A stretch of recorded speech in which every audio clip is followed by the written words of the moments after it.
নমস্কার শ্রোতা বন্ধুরা, গল্প কথার আসরের আজকের অনুষ্ঠানে যোগদানের জন্য আপনাদের অশেষ ধন্যবাদ। আমি রাজীব ঘোষ। আমি রুদ্র দত্ত। আজকে আমাদের 2024 সালের এবং পঞ্চম সিজনের যবনিকা পাতের আসর।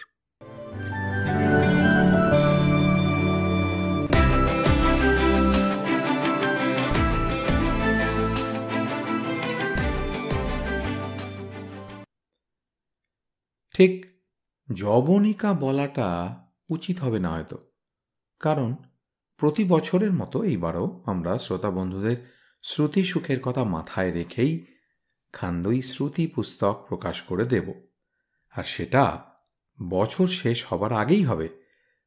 তবু কথকতার শেষ আসর কিন্তু এটাই। কথকতার শেষ আসর, কিন্তু শুধু এই বছরের মতো, চিরকালের জন্য নয়। প্রতি বছরের মতোই আমরা ফেব্রুয়ারি মাসে আবার ফিরে আসব, এবং সেটা হবে আমাদের ষষ্ঠ সিজনের আরম্ভ।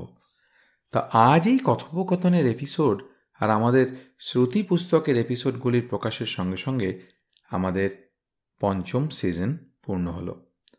আর সেই জন্যেই আজকের এই এপিসোডের নাম পঞ্চত্ব প্রাপ্তি। এখন মনে হচ্ছে নামটা হয়তো একটু বিভ্রান্তিকর হয়ে গেছে। মানে, আসরের পঞ্চত্ব প্রাপ্তি নাম শুনে যদি কোনো শ্রোতাবন্ধু ভেবে থাকেন যে এই আমাদের পডকাস্টের চিরবিদায়, এবারে এই বন্ধ হওয়া ঝাঁপ আর খুলবে না, তাহলে খুব দোষ দেওয়া যায় কি? তাই তো, আমরা অবশ্য 5 সিজন পূর্ণ হওয়ার কথাই ভেবেছিলাম। তবে শ্রোতা বন্ধুদের আশ্বাস দিই যে ঠিক এখনই আমাদের থামার উদ্দেশ্য নেই। তবে ঝাঁপ তো কোনো কালে শেষবারের মতো বন্ধ করতেই হবে। কিন্তু বাংলা সাহিত্যের ঝাঁপিতে যে এখনও অনেক মণিরত্ন যাতে আমাদের হাতই দেওয়া হয়নি, তার মধ্যে আমাদের সাধ্যমতো অন্তত কিছু কিছু ঝাঁপি থেকে বার করে আলোয় তুলে ধরার উদ্দেশ্য আমাদের এখনকার মতন বজায় রইল। ঠিক বলেছিস। এই আশ্বাসটুকু শ্রোতা বন্ধুদের এবং কিছুটা নিজেদেরও দেবার জন্যই আজকের এই এপিসোড। তা শেষ করার আগে রাজীব, তুই বোধহয় এই বিশেষ বছরটা নিয়ে কিছু বলতে চেয়েছিলি, তাই না? হ্যাঁ, অবশ্যই চেয়েছিলাম। আসলে এই বছরটা বাংলা ও বাঙালিদের কাছে একটা বিশেষ ব্যঞ্জনাময় বছর হয়ে থাকবে, আমাদের কাছেও। ঠিক কি কি কারণে বল একটু। মানে প্রথমত ধর, এই বছরে আমরা গল্প কথার আসরের 400তম এপিসোড প্রকাশ করলাম, আর সেটাও করলাম কিনা খোদ 2000 বছর পুরনো ইটালির রোম শহরে বসে। এইটা কি নিছকই কাকতালীয়? কাকতালে না হলেও ফাঁকতালে হয়েছে বলেই আমার মনে হয়। আমরা দুই মক্কেলি যে একই সময় ওই শহরে গিয়ে উপস্থিত হব, এইটা অবশ্যই কাকতালীয়। তবে সমাপতনটা খুবই রোমহর্ষক। মানে কোনো রকম কথার মারপ্যাঁচ না করেই বলছি। তবে যাই হোক শ্রোতা বন্ধুরা, এই 400তম এপিসোডে আমরা সশরীরে আপনাদের সামনে ভিডিওতে উপস্থিত। ইউটিউব চ্যানেলে দেখে নিতে পারেন যদি আগে দেখে না থাকেন। বেশ, এটা বোঝা গেল। আর কি? এরপর আগস্ট মাসে কলকাতায় আরজিকর হাসপাতালে এক নারী চিকিৎসককে ধর্ষণ ও হত্যা করা নিয়ে যা ঘটে গেল, তার বিস্তারিত আলোচনা করার দরকার নেই, আপনারা সবাই তা জানেন। বাঙালি হিসেবে সারা বিশ্বে আমাদের জনচেতনাকে এই ঘটনা যেভাবে নাড়া দিয়েছে, ঐক্যবদ্ধ করেছে বিচারের দাবিতে, তার সমান্তরাল খুঁজে পায়নি কোথাও। মানে আমাদের জীবনকালে তো বটেই, ইতিহাস ঘেঁটেও নয়। কাজেই এটা সেই অর্থে একটা যুগান্তকারী বলা চলে, পরিণতি যাই হোক না কেন। আমাদের কাজ সাহিত্য পাঠ, সমাজ সংস্কার নয় এই আসরে। কিন্তু এই রকম কোনো ঘটনা যখন ঘটে যা অন্তঃস্থলকেও নাড়িয়ে দিয়ে যায়, তখন মুখ থাকাটা অসম্ভব হয়ে পড়ে। আমরা এই আসরে কয়েকটি গল্প পড়েছি পিঠোপিঠি, যেগুলিতে এই ঘুণ ধরা সমাজ ব্যবস্থার বিরুদ্ধে প্রতিবাদ ধ্বনিত হয়েছে। অদৃশবর্ধনের বেদনা বিচার চায়, নারায়ণ গঙ্গোপাধ্যায়ের একটি চলচ্চিত্রের ভূমিকা, পরশুরামের মহাবিদ্যা গল্পগুলি এই পর্যায়ে পড়ে।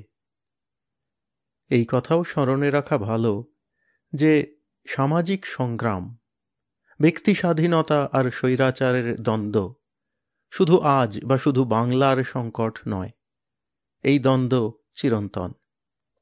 এই মুহূর্তে শুধু বাংলা নয়, সারা ভারতে, এবং শুধু ভারতে নয়, বহু দেশে স্বৈরাচারের মাথা চাড়া দিয়ে ওঠা অতি প্রত্যক্ষ। আর যেহেতু আমরা এবং আসরের অন্যান্য কথকরা সবাই মার্কিন যুক্তরাষ্ট্রে থাকি, তাই আমাদের সেই দ্বিতীয় বাসভূমিও যে তার ব্যতিক্রম নয় তা আমাদের কাছে স্পষ্ট। তাই ব্যক্তিমর্যাদা, সামাজিক স্বাধীনতা রক্ষার চেষ্টায় আমাদের জাগ্রত থাকা অতি প্রয়োজন। আর তাই মনীষীদের বাণী, গল্পের ছলে তাঁদের প্রেরণা আমাদের কাছে আজ বিশেষভাবে তাৎপর্যপূর্ণ। এবার আর একটা কথায় আসা যাক। ওই চতুর্থ সিজনের শেষে আমরা ঘোষণা করেছিলাম যে পঞ্চম সিজনে আমরা বাংলায় কল্পবিজ্ঞান নির্ভর সাহিত্য সম্ভারকে আপনাদের কাছে নিয়ে আসব। বাংলা সাহিত্যের মূল স্রোতে কিছুটা অবহেলিত থেকে গেছে এই ঘরানার বাংলা গল্প উপন্যাসগুলো। অবহেলিত বা অজানা থেকে গেছেন বেশ কিছু শক্তিশালী সাহিত্যিকও। কল্পবিজ্ঞান বলতেই অনেকে ইংরেজি সাহিত্য এবং সাহিত্যিকদের কথাই তোলেন, মানে যেমন অ্যাসিমভ, আর্থার সি ক্লার্ক বা ধরে জুলে ভার্ন, তাই না? কিন্তু বাংলায় এই ঘরানার অনেক লেখাই আছে। আমরা এই সিজনে বাংলা কল্পবিজ্ঞানের আদি জনক প্রেমেন্দ্র মিত্র এবং তৎপরবর্তী প্রাণ প্রতিষ্ঠাতা অদৃশবর্ধন দিয়ে শুরু করে কীতীন্দ্রনারায়ণ ভট্টাচার্য, সমরজিৎ কর, রনেন ঘোষ, দিলীপ রায়চৌধুরী, নিরঞ্জন সিংহ প্রমুখ অনেক নতুন লেখকের গল্প আপনাদের জন্য পাঠ করেছি। আবার আমরা পাঠ করছি এমন অনেক লেখা যা কল্পবিজ্ঞানের আওতায় পড়ে, কিন্তু যার রচয়িতারা আমাদের কাছে সুপরিচিত হলেও কল্পবিজ্ঞানের জন্য হয়তো আমাদের কাছে তেমন পরিচিত নন। যেমন লীলা মজুমদার, সত্যজিৎ রায়, শরদিন্দু বন্দ্যোপাধ্যায়। আবার আমরা পাঠ করেছি একটি বিশিষ্ট রচনা যার 4টি অধ্যায় রচনা করেছিলেন 4জন স্বনামধন্য লেখক। আশা করি ভিন্ন স্বাদের এই গল্পগুলি আপনাদের ভালো লেগেছে। শ্রোতাবন্ধুরা, এই প্রচেষ্টা আমরা আমাদের আগামী সিজনেও চালিয়ে যাব। আচ্ছা, এবার তৃতীয়ত, এই সিজনে আমরা আবার 100টি এপিসোড প্রকাশ করে ফেলব আমাদের শ্রুতি পুস্তকের প্রকাশ সমাপ্ত হলেই। তো এই নিয়ে পরপর 3 বছর লাগাতার আমরা অন্তত 100টি করে এপিসোড এক বছরে আপনাদের কাছে নিয়ে আসতে পারলাম। এইটা কিন্তু আমাদের কাছে একটা বিরাট মাইল ফলক। 100 বার মানে কোনো রকম দ্ব্যর্থ কথা বা পান না করেই বলছি আর কি। আসলে শ্রোতা বন্ধুরা, আর সমস্ত কিছুর মতোই আমাদের প্রয়াসও তো অসীম নয়। কে কখন কিভাবে থেমে যাবে কে জানে। তাই এই অন্তর্বর্তী মাইল ফলকগুলো আমরা উচ্চকিতভাবে আপনাদের কাছে আওড়ে যাই। মানে এটা যত না নিজেদের ঢাক পেটানোর প্রচেষ্টা, তার চেয়েও বেশি নিজেদের পায়ের পেশিতে আরও কিছুটা ওই দৌড়নোর প্রতিজ্ঞা জোগানোর প্রয়াস। শ্রোতা বন্ধুরা, বন্ধু রাজীব যখন অনুপ্রেরণা বা ঢাক পেটানোর কথা তুললই, তখন বলি যে এই পঞ্চম সিজনে আমরা কিছু এমন সাহিত্যকে আপনাদের কাছে পরিবেশন করেছি যাকে পাঠের আকারে আগে কেউ করার কথা বোধহয় ভাবেননি। সেদিক থেকে এটা আমাদের একটা মৌলিক কাজ। রানী চন্দের গুরুদেব গ্রন্থটি একটি অত্যন্ত মূল্যবান এবং সুপঠ্য রচনা। রবীন্দ্রনাথের শেষ জীবনের কিছু বছরকে উনি দেখেছিলেন খুব কাছ থেকে, এক অনন্য দৃষ্টিভঙ্গি নিয়ে। তাঁর দেখা রবীন্দ্রনাথ রক্তমাংসের মানুষ। দোষ, ত্রুটি, উদ্বেগ, আনন্দ, বৃহত্তর এবং ক্ষুদ্রতর সমস্ত অংশ নিয়েই তিনি ধরা দেন। তিনি তখন আর ঠিক নাগালের আড়ালে থাকা মহামানব নন। এই রবীন্দ্রনাথকে রানী চিনিয়ে দেন তাঁর কলমের স্বচ্ছন্দ আঁচড়ে। আমরা খুবই কৃতজ্ঞ রানীচন্দ্রের গুরুদেবকে শ্রুতিপুস্তকের আকারে প্রকাশ করতে পেরে। লীলা মজুমদারের অনুগল্প আমিও তাই এই রকম আরেকটি রচনা, আত্মজীবনীমূলক কিন্তু সরস নিবন্ধ যাকে বলে। তো এইটিও আমাদের পঞ্চম সিজনেরই পরিবেশনা। 10টি এপিসোডে কথক মহাশ্বেতা এই পুরো বইটির 50টি অনুগল্পই পাঠ করেছে আমাদের এই পঞ্চম সিজনে। তাহলে হাতে রইল কি? মানে ষষ্ঠ সিজন আর দরকার আছে কি? নাকি এইবার যাও সব নিজ নিজ কাজে বলে আমরাও পাগলা দাশুর মতো নাটক শেষ করি? আরে পাগল অনেকে হয়, কিন্তু পাগলা দাশু হওয়া কি মুখের কথা নাকি রে? হ্যাঁ, না আবার সে এসেছে ফিরিয়া বলে আমরা ষষ্ঠ সিজন শুরু করবই। আরে বাবা, 500তম এপিসোডের মাইল ফলক ছোঁয়া বাকি আছে না?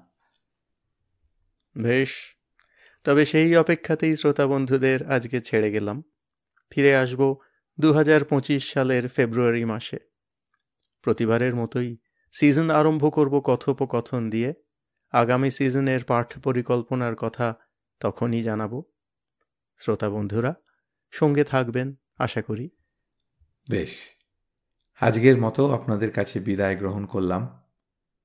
শীতের ছুটির দিনগুলো ভালো কাটুক সকলের। নতুন বছর নিয়ে আসুক নতুন উদ্যম আর নতুন আশা সকলের জন্য। আমাদের এই ছোট্ট পডকাস্টের কথা কিন্তু ভুলে যাবেন না আশা করি। ইউটিউব, অডিবল, অ্যাপল, অ্যামাজন, যেখানে পছন্দ সেখানে আমাদের পডকাস্ট শুনতে থাকুন, শোনাতে থাকুন।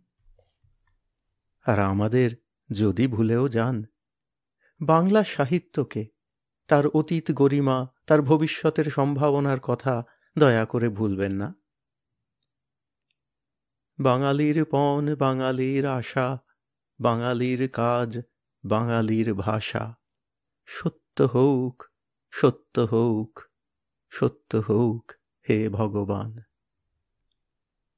নমস্কার। নমস্কার।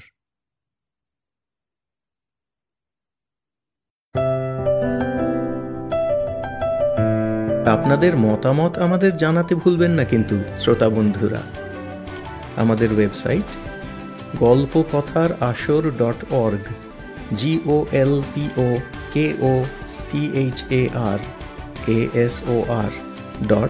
golpokothar.org।